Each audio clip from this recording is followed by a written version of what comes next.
You're listening to The Hurt Locker, the podcast that opens a door on men's mental health. And tonight's guest, we have Ricky Balshaw. How's it going, guys? All okay? Sorry. No, it's all right. Don't worry about it. It's a nice I didn't realise. And recently said comedian. Go on, you're going to fuck it up for me now, aren't you? I know, mate. I thought that was my cue to come in then. Like, no, I fucked it. Sorry, lad. Ricky, how are you doing? I'm good, mate. How are you? I'm good, I'm good. How's your day been? It's been long. I've got a really big gig tomorrow, so I'm doing tour support for Jason Manford over in Kingsland, and I've dropped lucky that I've got a gig near the same area. So travelled 4.5 hours, checked into the B&B. This isn't my bedroom, you can see. This is the bed and breakfast I'm in. Got in, had a shower, logged on. Here I am. Okay. It's quite funny because Tim, the producer, was telling me beforehand that when he approached you to come on The Hurt Locker, your response was, I'm not famous enough. What do I know about mental health and that? But I know you supported Tom Stade as well, who we've had on here. So, come on. Yeah, but like, I get it. Like, we're all men and we suffer, or we can talk about mental health. But I just didn't think I was a big enough name for you guys. Do you know what I mean? Wow, I don't even know if we're big, so I don't know about that. But for the benefit of people, go on, sorry. No, I was going to say, just compared to some of your other guests, I'm fucking way down here. Like, as I say, Mr. Stade is he's one of my comedy icons. So yeah, as soon as I knew he was on, I was like, nah, they don't really want me. No, this is the fourth time of asking, isn't it? Oh, mate, it's been a nightmare, hasn't it? It's been a nightmare, just one thing after another. And then, to be honest, when I was coming up here, half of me thought I'm going to have to pull tonight because I'd forgot that I'd taken the gig and the date. But as it worked out, time's on our side, and I didn't want to make it number 5. Thank you. So for the benefit of our listeners, who is Ricky Balshaw? So, as I say, my name's Ricky Balshaw. I'm a former Paralympian. I was on the Paralympic Dressage team for 16 years. Competed at sort of every major championship during that period. Sort of probably career highlight was silver at the Beijing Paralympics.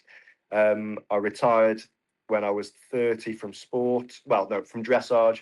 Then I did another equestrian sport a year after that called reining and became the world champion of that.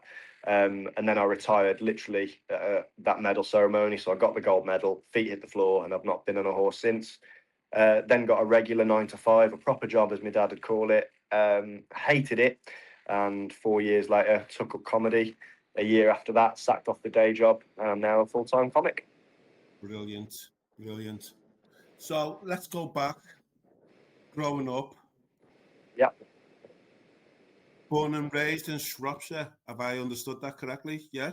That's right. Yeah. So I started being born in Salford. They fucked it up, so I ended up being born in Shrewsbury, and hence the disability, hence cerebral palsy. But yeah, born and raised in Salford. Yeah. Tell me a little bit about the cerebral palsy. What is that for people who don't know? So there are a few types of cerebral palsy, and I'm going to say a word now that's probably going to trigger a load of people, but it is what it is. I've got the spastic form, which basically what that means is, so I had oxygen starvation around birth, which damaged part of the brain, so sort of every second mattered while I wasn't breathing. They got me breathing, but it's neurological problems. Somewhere between the message being sent from the brain to the muscle, something gets fucked up. The best way I can describe it is if you move your arm out like that as an able-bodied person, let's say you use 10 muscles. In my body, I've got 6 going, fuck off. Because I've got the spastic form, the body works against itself. I've also got no natural balance. Everything's been taught. And that's a story as well, how I got taught that. So yeah, that's cerebral palsy in a nutshell. What was it like for you then, going to school with your cerebral palsy? Yeah, to be honest, I get asked that a lot, and I think people assume that, growing up with a disability at that time, I was going to get a load of shit. And I was the first disabled kid at my secondary school. So the primary school I went to shared a car park with a special needs school, so there's a lot of sort of overlap there. So it wasn't anything different, anything out of the ordinary for the kids there. But because I was the first disabled kid at my secondary school, people assume I was going to get some shit. But I've always had the fuck offs about me, and I think because I always gave as good as I got, it wasn't that bad. And my dad sat me down on the first day of secondary school, and you got like, in my head I just completed primary school, like it wasn't going to be an issue. And my dad sat me down, he says, Rick, someone's going to take the piss out of you today. And he reeled off all these names, and he said, you've got to be in there at 8:30. I don't give a shit if I have to pick you up because the headmaster's phoned me at 9:15. He said, if someone says anything to you, I want you to fire as many fucks into them as you can. And as I say, I've just completed primary school in my head with no hassle at all. I thought my dad was talking crap, but no, he fucking nailed it. Within 5 minutes of being at school, I was called a cabbage, and I just let loose into this kid. And yeah, from then I didn't get any shit. Well, sort of no more than anyone else got. You know, everyone gets a little bit of shit, don't they? Everyone's taking the piss out of everyone. But no more than any other kid. There were kids that were bullied a lot worse than me, bless them. So you were able to navigate that. You set your stall out on the first day, in the first 5 minutes, as it were. How was it just coping academically with school? Did you enjoy it? I did, to be honest. Yeah, I wasn't like the main like top straight A student, but I'm quite intelligent naturally. I coasted through school. I think if I'd have tried harder, I could have got really good grades. But I was put on the team at 14, the Paralympic team, and that was always my priority. So school was kind of secondary. But it kind of was what it was. I didn't really enjoy school. I didn't hate school. It was just something I had to do. I got the results I needed. I went to sixth form, got my A levels. I went to university just in case. The plan was I wanted something to fall back on in case, Absolutely. you know, at the end of the day, we're doing sport and I'm sat on half a ton of animal. Anything can happen at any point, which we'll probably end up getting into because it did. So I always wanted something to fall back on. So I did my GCSEs, did my A levels, coasted through, you know, didn't struggle at all in school. Did my degree, and then it was the 2008 was the year of Beijing, the Olympics, Paralympics, and that would have been my BA year. So I had the choice of either doing my BA or going to the Paralympics. So I fucked off education at that point and went to the Paralympics. But yeah, school was easy, really. School was sound. You mentioned being picked up at 14 years of age, but that means, I mean, I read a little something that you started horse riding at the age of 4 on the recommendation of your physiotherapist to help you with your coordination and all of that. Yeah. I mean, I don't know. Were you an affluent family or a well-to-do family, as it were, just commence horse riding? Not in the slightest. No, we lived in a council house. You know, come from quite humble background. My dad, my mum worked in a chippy. My dad was a fencer. You know, we just it was normal for us. We just lived in a little council house village. Not affluent at all, not equine, but my physio recommended it. It's called Hippotherapy. I mean, to be honest, I need to talk about this in stand up because I can't think of a worse thing than looking at these really disabled kids and sticking them on a fucking horse.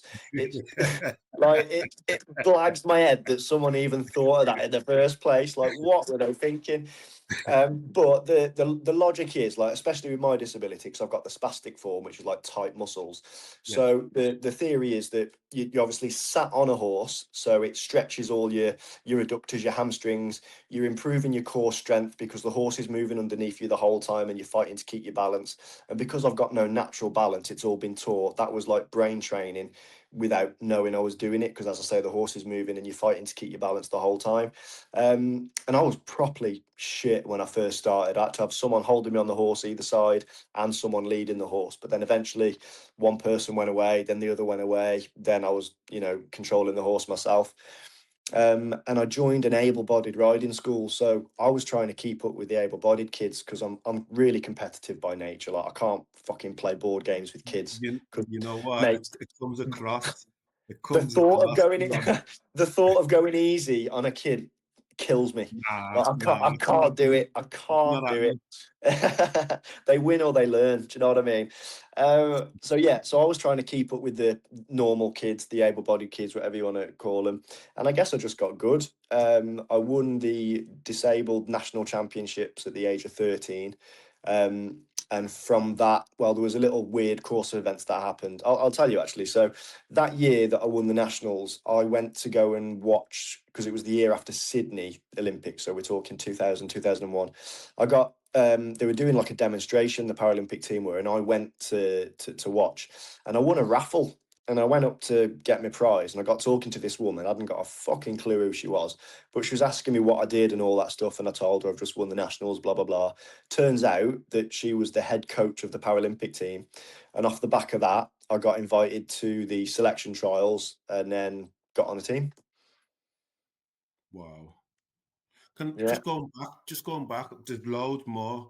And I also encourage people to read your Wikipedia, because there's going to be loads of stuff that I'm not going to touch on here in terms of your falls, etc., that you've experienced. But Yeah. given the fact that you've come from humble backgrounds, given the fact that you were taking on horse riding, I mean, that's not cheap in itself, getting the gear and everything else. I mean, Yeah. how did you feel with your folks investing in you? And was there any internal conflict? Do you have siblings? Yeah. I've got a younger brother. Okay, so was there any conflict between your parents investing this time, money, and efforts in you to the negative of your younger brother, as it were? If that makes Um, sense. yeah, it makes perfect sense. And I think there was really. So in terms of the, I'll sort of answer all of that as best I can in order. So in terms of the finances and stuff, my parents did such a good job of not letting us know how much they How were much it struggling was? financially. I had no idea how poor we were. I just thought everyone was the same as us. And they put everything they could into making sure that me and my brother had everything we needed. I got very lucky in one regard that the sport changed once I was already in it. So when I got into the sport, it was known as a borrowed horse competition. So we'd turn up at the competition, the horses would be donated, we'd draw the horse out of a hat and compete. And I was able to make a name for myself doing that. So I didn't have the expense of a horse. Then the sport changed and I needed a horse, but because I had the reputation that I already had for being okay, I was able to get sponsors. So by the Okay. time I was at an age that I needed the money, I dropped really lucky that I was able to get someone else to pay for it, because we wouldn't have been able to. And if I was for now getting into the sport, the way the sport's moved, I would never get anywhere. With the money that we had, I'd have just never been able to do it. It just would never have happened, which is a shame, because there are a lot of talented kids out there now that will never get that opportunity, and they're only ever going to see the therapeutic side of it, which is fantastic. But I do feel that the country is losing a lot of talent because the sport's just got too expensive. In terms of me and my brother, so yeah, me and my brother have always had a good relationship, but I think he did struggle. I needed a lot more attention growing up. I was always in hospital, having operations. I was doing well with sport. And I know, looking back now, I know that my parents tried to give him every opportunity. Like, whatever hobby he wanted to try and do, he was allowed to do. And they would push him and support him as much as they could. He tried horse riding, did it for 6 months, didn't like it. Did football, then stopped it, didn't like it. I think he tried skiing. But I do think that there was probably, well, I know that there was resentment on his side that I think probably early doors was aimed at me. And then as he's got older, it is aimed at my parents. How do you reconcile that? Can you ever reconcile that? Because at the end of the day, we're human beings, and it's hard. It's hard from your side. It's hard from your brother's side as well. Yeah. It's tough. I think my brother knows that that I'm not to blame, and we've got a good relationship, and we talk and stuff. And if this is going to sound horrible, perhaps, or maybe it won't, maybe it'll make sense. But I think if he's got an issue with my mom, dad, or both, I know for a fact that both parents tried to treat us equally. Yeah. So that's for him to resolve with them. 100%. I don't want to fall out with my parents. I don't want to fall out with my brother. So if they're going to fall out, I'll still have a relationship with both of them. If they want to reconcile, which they have, as it turns out, they've all got good relationships now. But it's not something that I did or wanted to get involved in. I understand, and I think for me as a father, as a parent, it's that equity, in the sense that if somebody's not got the better opportunities, then you're going to invest more in them to raise the bar for them. It's Yes. That's what you would do, isn't it? Yeah, 100%. And at the end of the day, there's in this particular family, there was two kids and there was two parents. So whenever I was in hospital and needed some attention, one of them would come with me and the other one would be with Liam. Or if I was doing sport, one of them would come with me and the other one would be with Liam. I think as a kid, for my brother, that was really hard to understand, and he probably did feel pushed out because on the surface of it, it looks like the attention is that the priority of attention is being given to me. The reality is that the opportunities were there, and had they have been there for him, they would have pushed it as well. That is hard for a child to understand, so I do feel for him massively. You have had many exploits, equestrian wise. You're smiling now. It depends what you're going to bring up, mate. I don't know. What do you think I'm going to bring up? But go on. I'll let you start. Well, I'll let you when you say exploits, I don't know. No, I'm gonna be led by you here. Oh, mine's probably tepid now, considering. But there was one thing I read, and I don't generally read beforehand, but Okay. there was one thing that I read whereby one of the injuries that you had, you fell off a horse, you broke your neck, you found that you tried to get back on the horse again, and then realized that there was something wrong. And when the ambulance did arrive, they were amazed that you even moved in the first place. Yeah, so it wasn't my neck, it was my back. Okay, sorry. No, it's not a problem. So yeah, so I was riding, fell off, and sort of. So basically, what happened at the end of the session, something that I used to do for the horse is sort of let the reins go long so they can stretch the neck down. So as they're trotting around, it just helps them get rid of the lactic acid, just so they heal better, etc. I was doing that, and someone was walking some dogs past the arena, sort of outside on the lanes. The dogs got loose, started chasing my horse. He popped off into canter and shot to the side, and I had no reins to pull him up. So I just fell out the side door, and I kind of landed on the back of my head and my shoulders, and my legs just kind of met my face in the middle. And I just thought I was winded. So I rolled over, sort of crawled over to the fence, got up, asked them to bring the horse back round. And then as I was on the mounting block, I tried to lift my foot into the stirrup and it just didn't happen. I couldn't lift my leg up and I thought there's something wrong here. So I phoned the ambulance and I then sat on the mounting block and sort of leant against the fence, and someone was taking photos for some reason. I can't remember who that was, but you can see on these photos my spine sticking out through my hoodie. Yeah, it didn't tickle. Yeah. And then they came, put me on a spinal board, and then I was in hospital. But I'll tell you about that actually. So I got to the hospital. I'd had major surgery on my back when I was 10, where they took my spine apart and operated on my spinal cord. Wasn't that a special operation? Yeah, I was like the sixth or You were one of 7 people. yeah, I was the Believe that. sixth or seventh in Europe to have it done. It was pioneering surgery. Basically what they did, they took my spine out, exposed my spinal cord, artificially stimulated each nerve ending, and whichever made the most spastic results on the muscle, they killed. So in effect, they killed the muscles that were working against me. They part paralyzed me. Massive risk, could have been paralyzed, been impotent, lost bladder control, bowel control, all these things. massive success, great operation. I probably owe my life to it now because I'd have been in a wheelchair the way my disability was getting worse. So that happened. So bear in mind, I know a very good spinal surgeon. So I go to hospital after falling off, and it's about 2-3 days before the spinal guy had even made it to me. I'd had all the X-rays and that.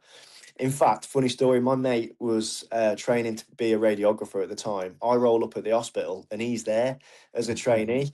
So he takes me photos, like, well, the X-rays, and then he came back. He went, "You need a piss, don't you?" I went, "Yeah." I went, "How the fuck do you know that?" He went, "I can see it on the X-ray," and he gave me a bottle so I could have a wee on the bed, which is just a little funny story for you. So that was that. Did all that, and I'm on this ward, and the doctors ain't even come to see me for days, and I'm on this fucking spinal board, getting wound up. But after so many days, he came up, and no, it was about a week actually. It was about a week.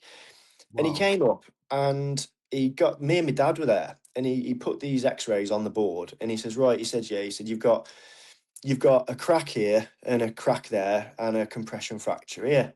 So we're looking at it, and I went, "What's that one?" He went, "Oh yeah, 4 cracks." And my dad went, "What's that?" He went, "Oh yeah, that's a real bad compression fracture." So this guy hadn't got a fucking clue. I think me and my dad counted 10 extra cracks that he hadn't even seen. So I got back to the bed and I phoned up the surgeon that had operated on me when I was 10. I'm not going to say his name because, I mean, he's Yeah. great, but I went, "All right, doc." I said, "Is there any chance you can have a look at these X-rays? Because this guy hasn't got a fucking clue." And he phoned me back about an hour later. He said, "Rick, you've got a broken back, but it's the best broken back you could wish for." He said, "The outside is kind of shattered, the inside is kind of shattered, but the bit that holds the spinal cord is perfectly intact." He says, "The worst thing you can do now is stay in bed for 6 weeks." So I put the phone down for him and discharged myself.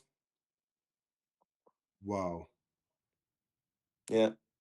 And I was Wow. fine. I was fine. A few weeks later, I was sound. Well, I say sound, like, I mean, they told me to have so many months off, but that was in 2011, and the selection trials were coming up for the 2012 games. So I got back on board far fucking sooner than I should, if I'm honest. I shouldn't have been on board because another fall would have paralysed me, but I was never going to get the chance of a home games again. So I got on board, and I didn't make it. I wasn't fit enough. I wasn't good enough. But I had to try. Do you know what I mean? I couldn't ever wonder what if. How did you deal with that? Not making the selection, not making the cut? It hurt. It really hurt because I knew that even though with my sport, in theory, you've got a lot of longevity, I knew that I was never going to get the chance of a home games again. That was not Yes. going to come around in my career, and it stung, man. It really fucking stung. What really did help me through that is that I got a bit of work with Channel 4 doing the Okay. punditry work, so I was Okay. still able to be a part of it in some way, and that did help. But yeah, it did sting. It did sting. I was down in the dumps. Like I say, I'm going to direct people to your Wikipedia site, but was there ever a moment in your career as an equestrian whereby you thought, fuck this, I can't do this no more? Or I don't want to take the risk of falling in case I am paralyzed? Yeah. Yeah, so a few times. So the worst fall that I had came 2 weeks after coming back from Beijing. So I bought a young horse earlier in the year and decided not to ride him because I didn't want to risk injuring myself. And I competed George, my competition horse. Got back from Beijing, absolute time of my life on a high. Had 2 weeks off because it's a really stressful time in the run up to Olympic and Paralympic Games. And then I got on this young horse and I was only in the saddle 5 minutes and he fucked off. I fell off the side door and my foot got stuck in the stirrup and I was dragged around. Now I can still hear the pitch of my mom screaming because she was watching it. But I don't know if I hit my head or what was going on because I couldn't see or feel anything. There was no pain, no fear, nothing. I could feel that my body was moving, but it was black. There was nothing. And it's mad. I was in such like a calm and peaceful place mentally that since then I think dying is going to be quite a pleasant experience. But I can hear my mum screaming, and I remember thinking, I'm in trouble here. Like this is worse than it feels. And it was so calm, like, this is it. I've had a good run. It was so calm like that. But then the next thing, I'm in the middle of the arena and I'd been detached from the horse. He was still fucking off around. And I was lying on my side and I could just feel this electric like shooting up from my side. So I crawled over to the fence, stood up, and my mum said, "Are you all right?" I was like, "No." I said, "I think I've cracked a rib. I think I've done something." She said, "Do you want me to take you to the hospital?" I said, "Nah." I said, "You sort the horse out. I'll drive myself to the hospital." Sound.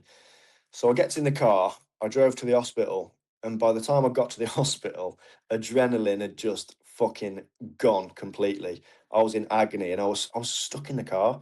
I was at the car park, I was stuck in the car, and I phoned 999.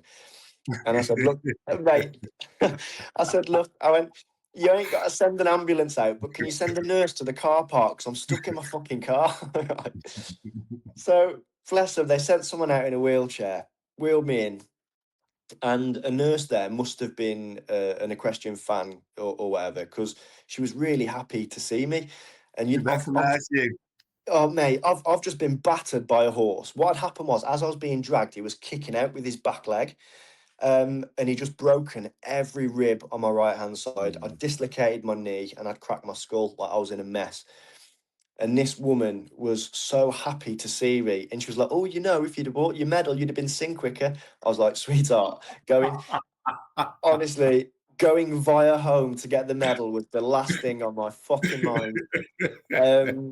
But I did, because I felt bad the way I spoke to her. So I did take the medal up and see her a few days later. But yeah, no, I was battered. So to answer your question, that was tough because I'd gone from the highlight of my career. And I remember I woke up the next day after getting home from the Paralympics. I was 21, coming up 22. And I'd done everything that I'd ever wanted to do. I'd done my aim and I was lost. I was was going to, that's lost. interesting you saying that. I mean, when you, and this is the hurt locker, this is the hurt locker.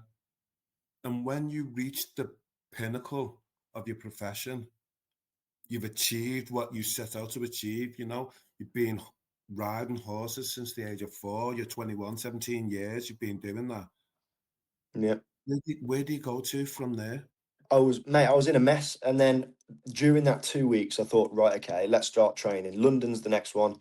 I've got a new aim. And then I stacked it, ended up in hospital. I can't ride for 6 months. I was in a mess. And it wasn't good. And then I got on the same horse again when I was healed, and he fucking dropped me again. And I cracked my skull again. I knocked myself out this time. And that was a bad one. I had swelling on the brain. They wouldn't let me sleep at the hospital for like 3 days.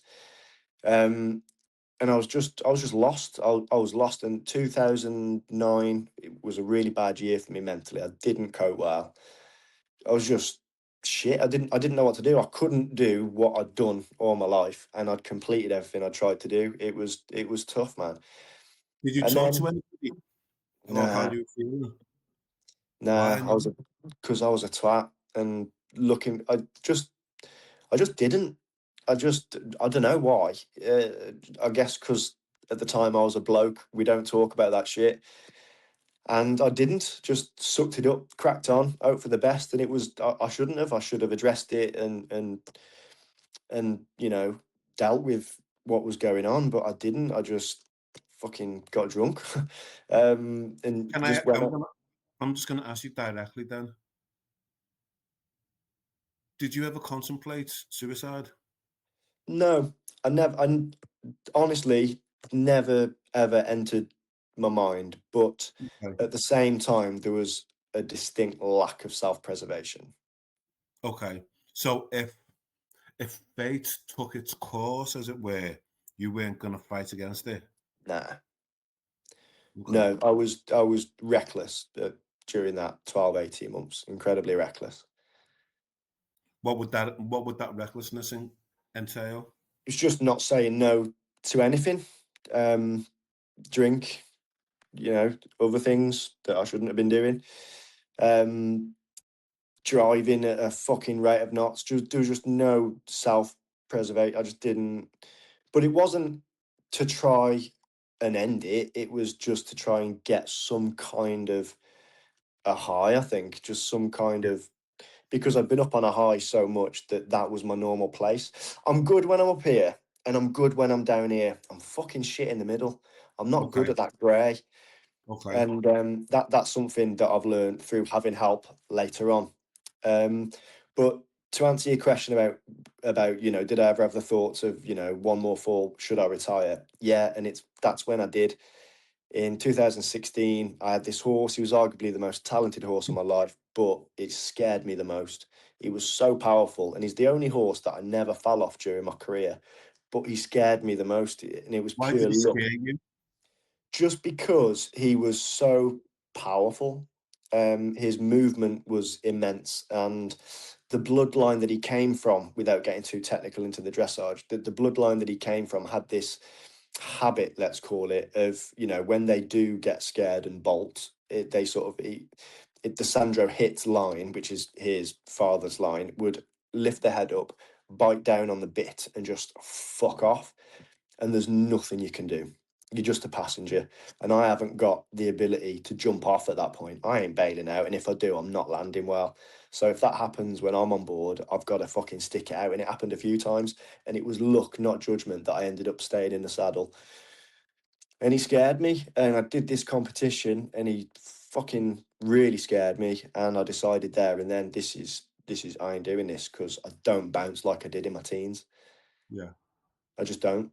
And then I had a year off, and then the reigning team, as I said, got in touch, and I was very apprehensive about trying it again. And I declined it initially because basically they were doing a world championships, and it was the first time they were having a para version, a disability version, and they wanted me to do it. They were rider short, and I said no.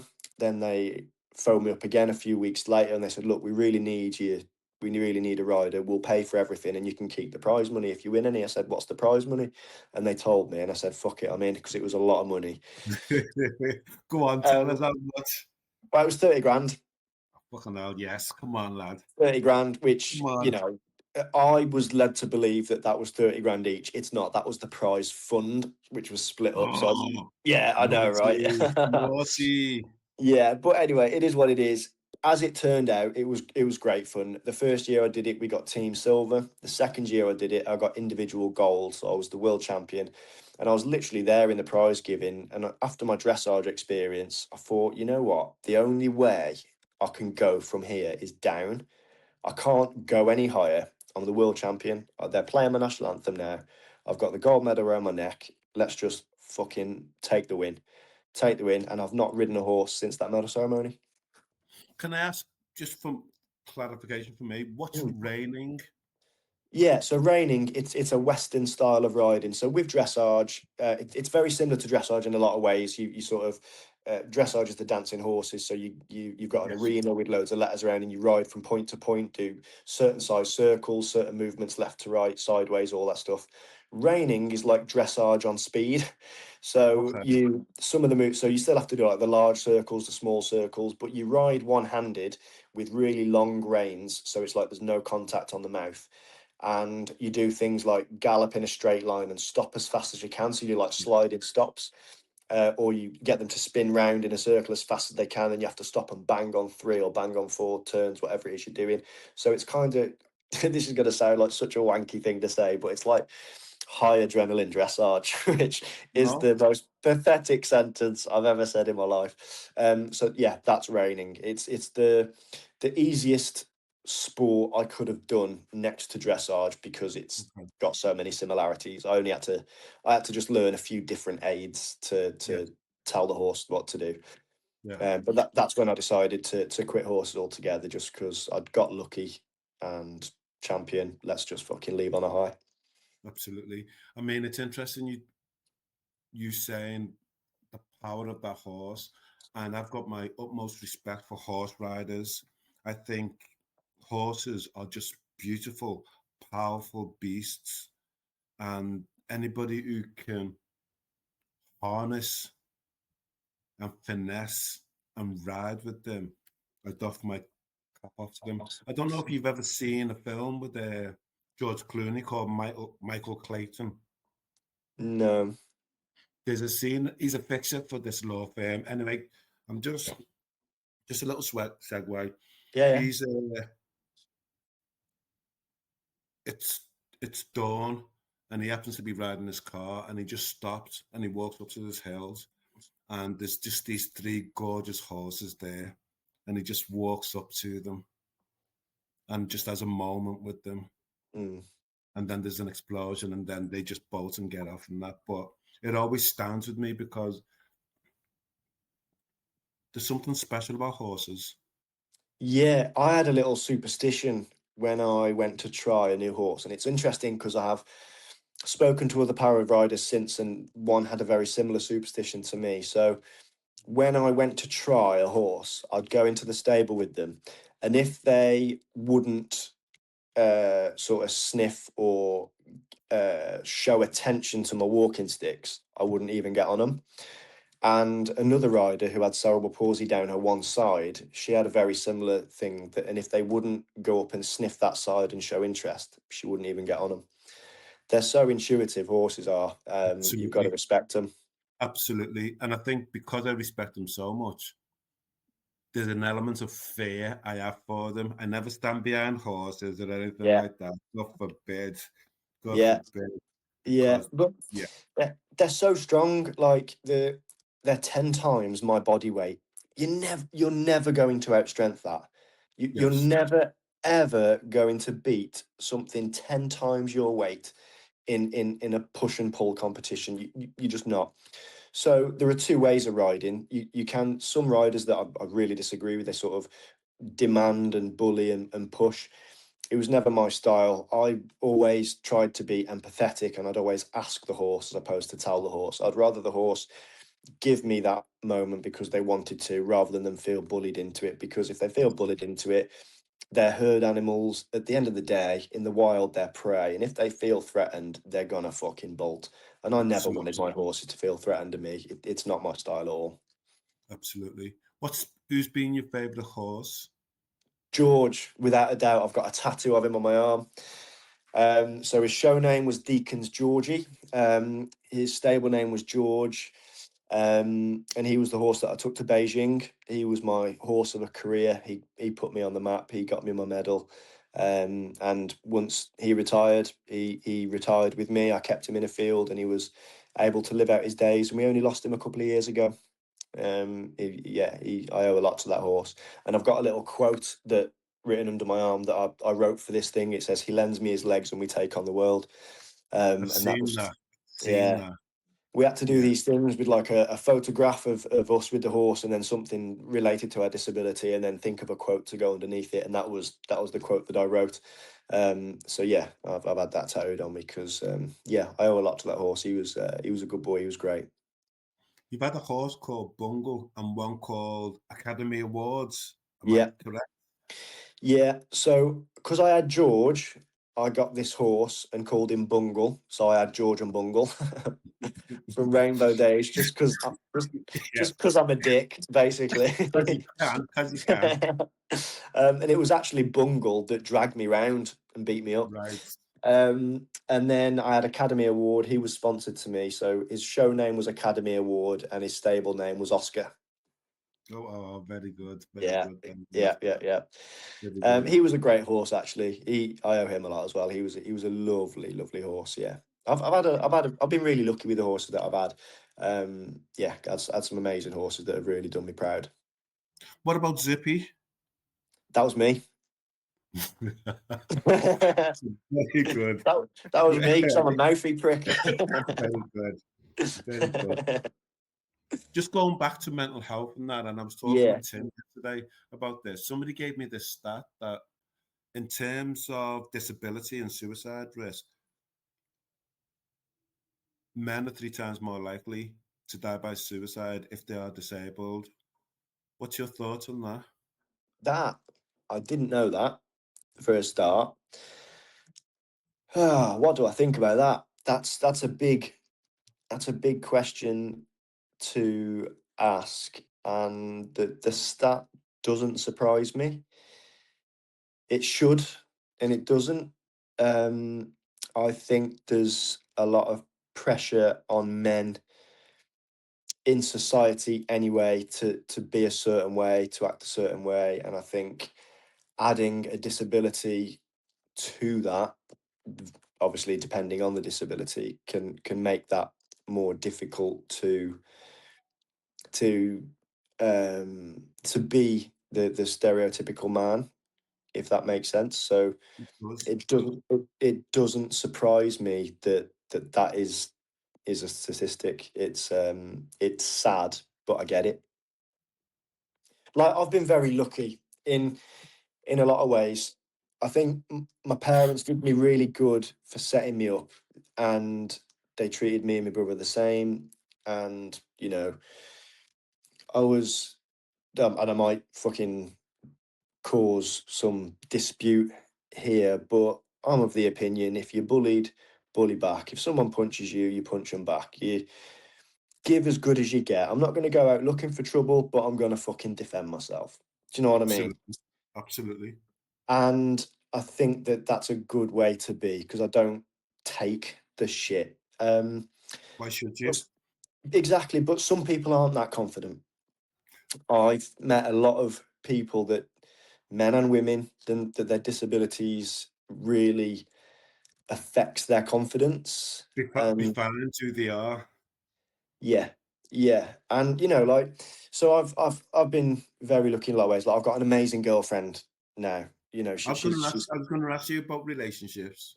Yeah, she's incredible, and I've always been compared, as a disabled man. I've been okay in that department. It's not affected me as much as it has some other people.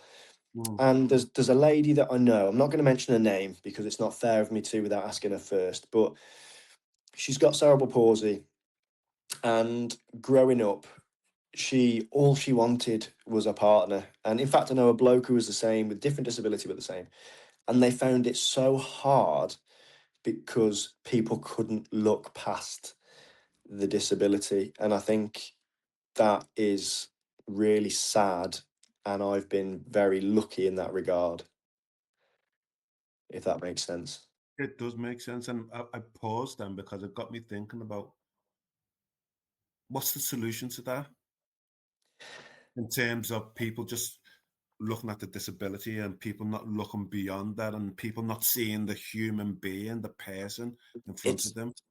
it's sad because it's not just disability that gets in the way. People are very superficial in a lot of ways, and I'm not going to sit here and pretend to be fucking holier than thou, because there are, if we're talking about a pure sexual attraction, there are absolutely things that I look for in a mate, let's say. You know what I mean?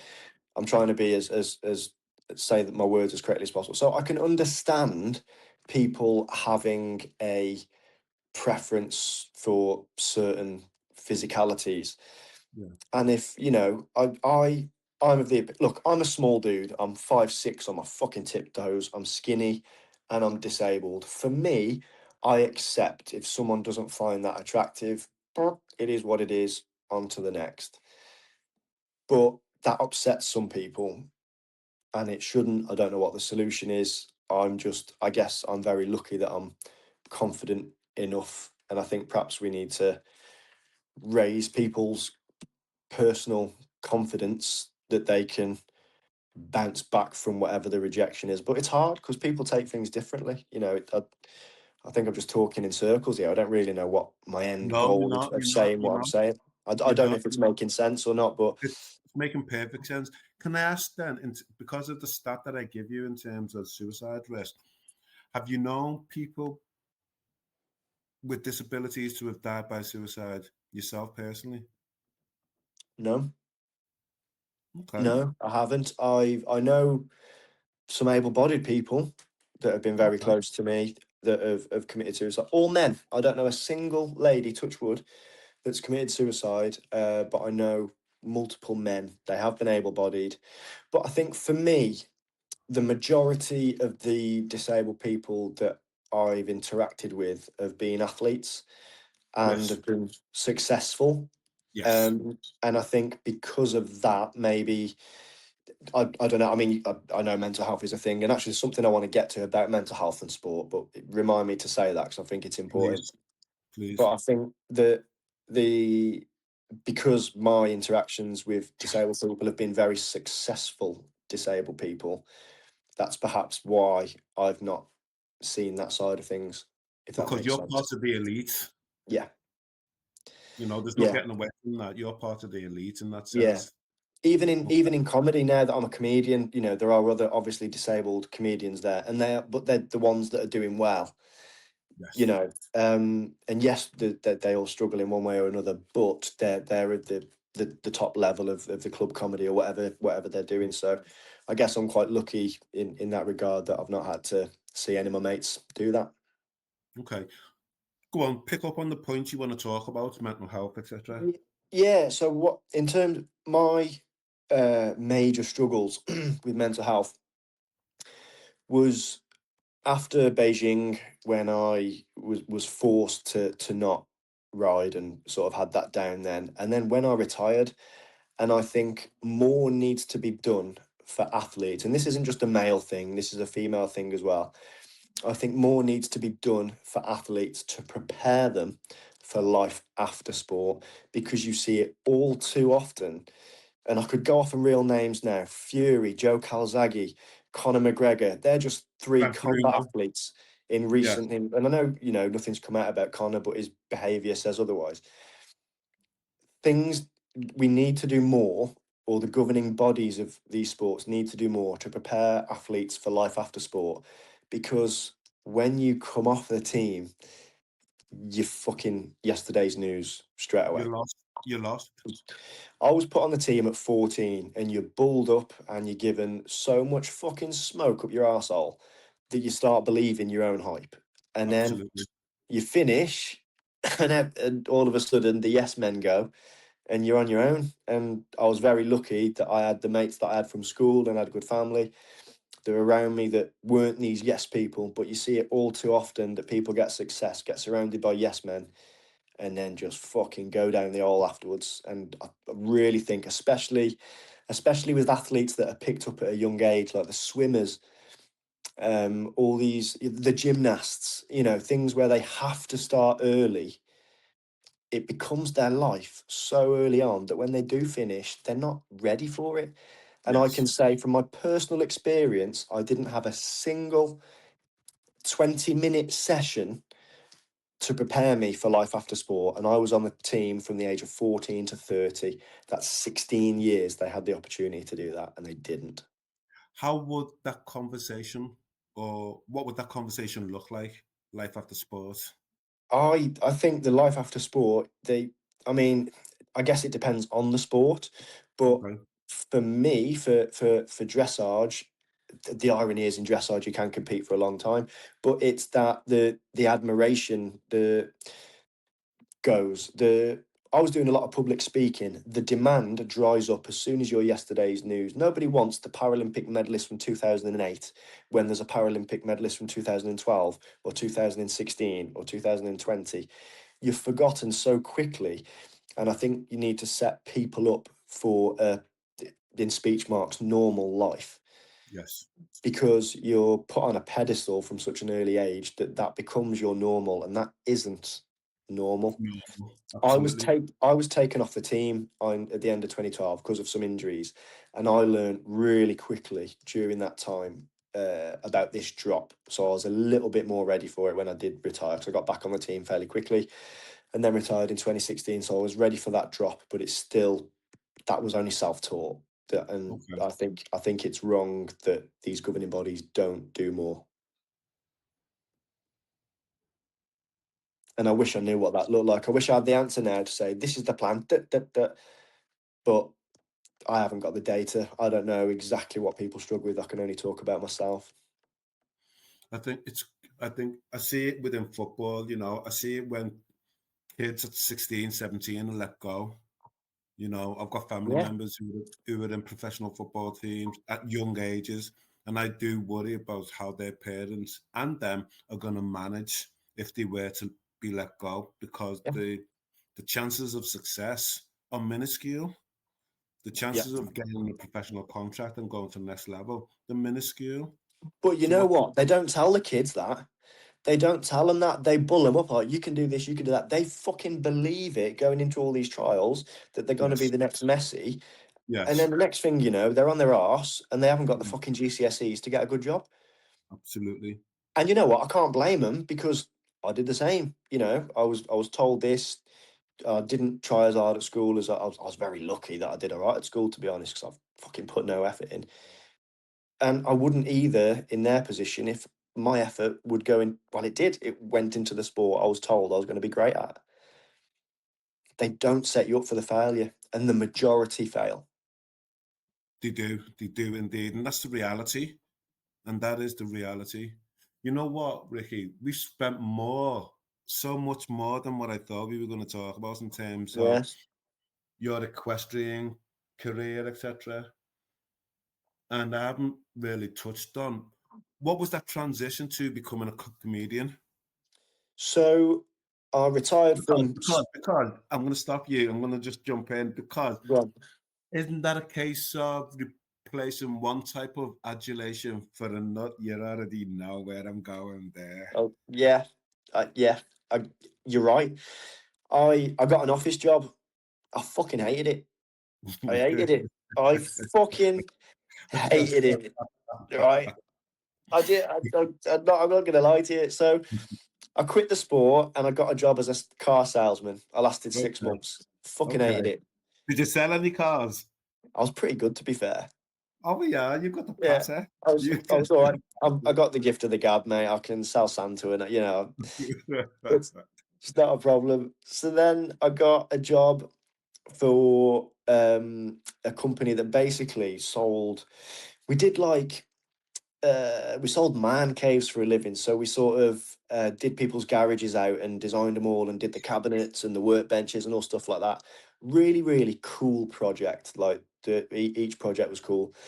And I kind of worked my way up there and became sort of head of the sales team. I was there for 5 years, but it was just mundane. It Yeah. was mundane. I'm not, and you know, perhaps this goes back to what I was saying. You know, if I'd have been set up more for life after sport, maybe I'd have been in a position where I could have enjoyed that. But I just fucking didn't. It was I hated the 9 to 5. It was dog shit.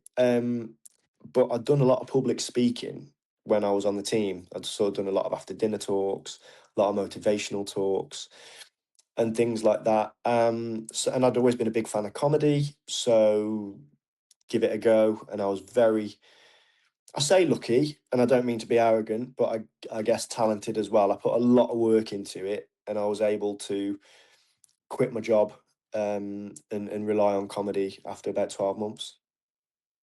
Are the transferable skills as an Olympian to becoming a comedian?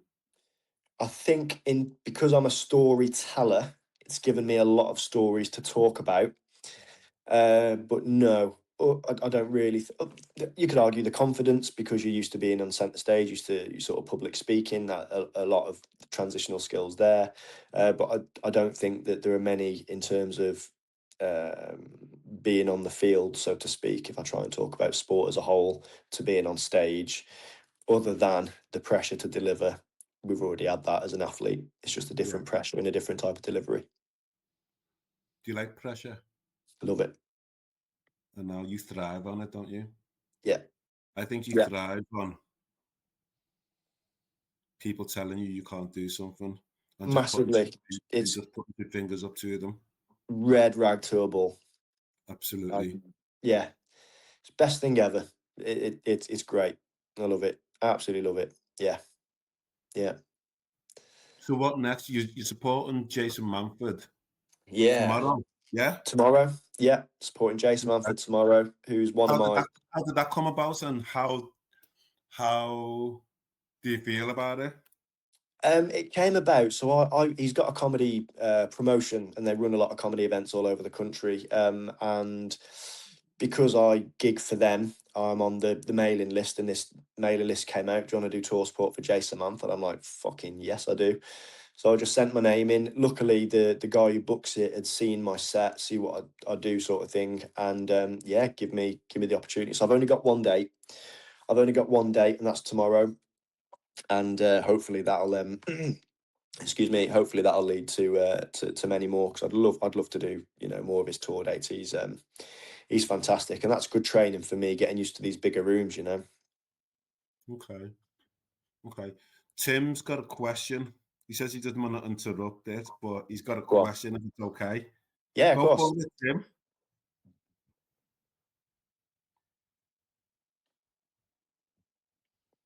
Don't be shy now, lad. Come Come on, on. Tim. Stop Come fucking on, lad. around, Tim. I've Come on. got 2 questions, if that's okay. So the first one is a listener question from David, and then the second one I really want to ask Ricky, if that's okay, about your podcast. Okay, so the first question is from David.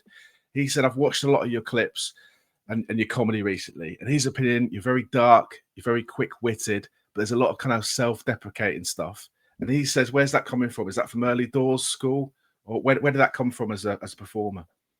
I mean, I've sort of always been into dark humour. That's what makes me laugh. And I've never wanted to be one of these comedians that has a message, you know. I'm not one of these that want to change the world and you know, change the opinion of the room and do all that. I just literally want to go in and make them laugh for 20 minutes, half an hour, whatever my set time is. So I want them to come away having a laugh. So I want to sort of get on that dark humour train, because that's what makes me laugh. And at the same time, I think it opens the door, because comedy should be, you know, at the end of the day, it's just there to make people laugh. And to laugh at disability in the right way is funny. Like, disability is funny. It just is.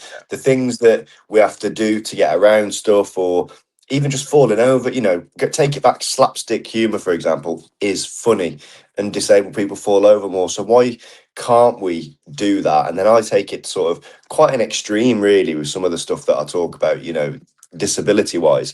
And in terms of like sort of the comebacks from the audience, you know, we do get heckled, especially club comedy. We get heckled, and I make a real attempt to sort of meet the heckler with the same energy that they come at me with. So if they come at me with something funny then and quite light-hearted, I'll go back the same. But if they come back with sort of venom, then they're gonna get the same venom back. Because for me, it's like, you know, take it to the if you're big enough to give a punch, you're big enough to take one. So as soon as they open the door to that level, you know, they're going to get the same back. And I've had it, you know, I've had people in the audience call me a cripple or whatever because I've said things earlier, and I don't actually mind at that moment when I'm on stage. That's fine, because it is part of the set. It's part of my stage persona, and if it's done right, it's absolutely fine. And I think to be able to laugh at yourself with the self-deprecating stuff, I just think is fun. I think if we can sort of look at ourselves and be happy within your own skin and be able to laugh at that, it sort of opens the door. And I do think we should be able to laugh at anything, really, if it's not in a malicious way. It's all it's all about the context of it. You know, if I've got a joke about the word spastic, because people hear the word spastic and they sort of coil up, and it's like it's seen as a big thing, but it's in the dictionary. It's the full term for my disability is spastic diplegia cerebral palsy. Now, it's been used negatively, and there's loads of words throughout history that have been done like that, and people take control, like the N-word, for example. You know, a lot of black comics will use that, and musical artists as well. So for me, the word spastic, I can use it for the shock value, excuse me, but then also the joke itself. And I don't mind telling the joke on the pod, actually. I don't mind burning it. It's about it's about how the word's used. So the joke is that if we use it right, it's fine. I'll give you an example. Like, if my doctor says to me, Rick, you're looking a bit tight, you're looking a bit spastic, I haven't got a problem. If someone calls me a spastic wanker, I've got a problem, despite both being factually correct. So that's the joke, just calling myself a wanker. I then go on to say, if you're going to use it right, and bear in mind that SPAC lives matter, which is, you know, just to play on words. But that really, although I've said at the start of this that I don't want to be a comic that sort of changes the world, that is a great example of using words the right way, because it's not the word that's the problem, it's how it's used.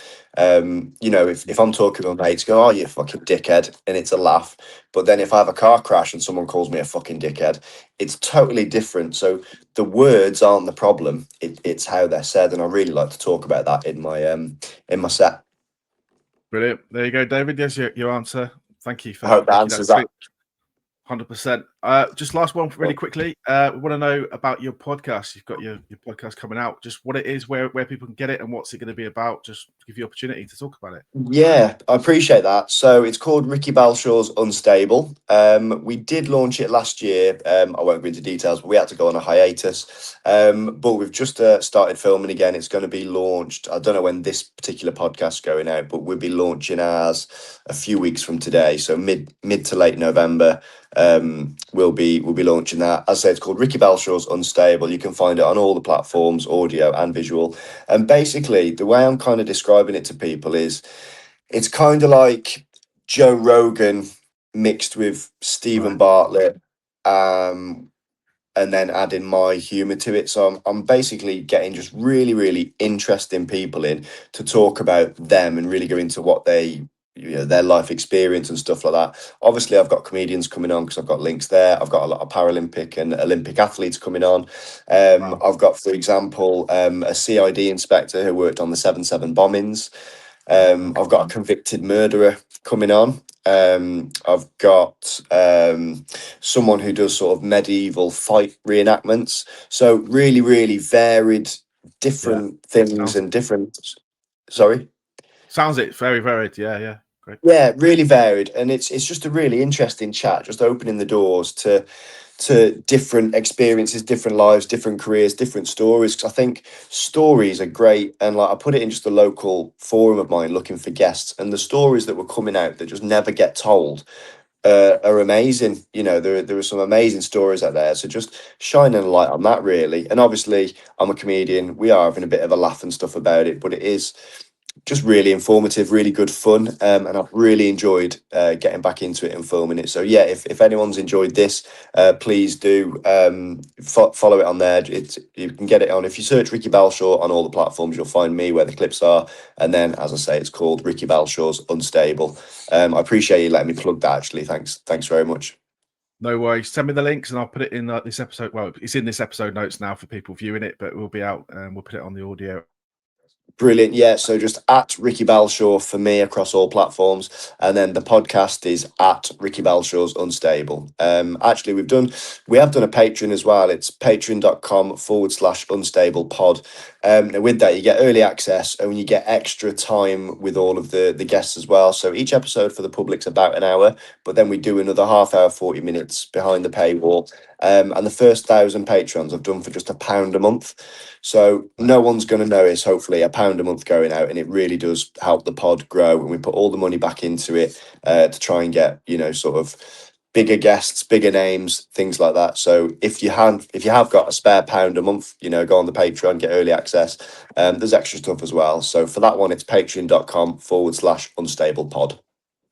Brilliant. Bargain. Well, check that out, everyone. Yinka, it's back to you, mate. Thanks for those two answers, Ricky. Cheers. No worries at all. Thank you. Ricky, can I ask, how do you relax? Telly, to be honest. I zone out. I like just chilling. I've got an amazing girlfriend. I love spending time with her. We've got a dog and a cat. Like wrestling with the dog, which is ridiculous, but she's great. Got a little staffy. She's here somewhere, actually. Where's Lily? Lily, do you want to meet the dog? Go on, yes. Come on, there she is. Hello, darling. Come on, there she is. Hey. Nice. Good girl. Nice. So yeah, I like doing nothing, and that's how I sort of zone out. I really enjoy writing. Spending time with my good lady, who's just the other side of the camera, but she wouldn't want me to turn it around on her now, so I'm not going to do that. But she is incredible. She's amazing. I'm not just saying that because she's there. She is fantastic. Are you punching? 100%. 100%. Yeah, definitely. 100%. Yeah. If now the cat's come to say hello. Get out of it. Cooking fat, get out of it. Good girl. But yeah, no, I'm definitely punching, and she's smiling behind the camera now. She fucking knows it as well.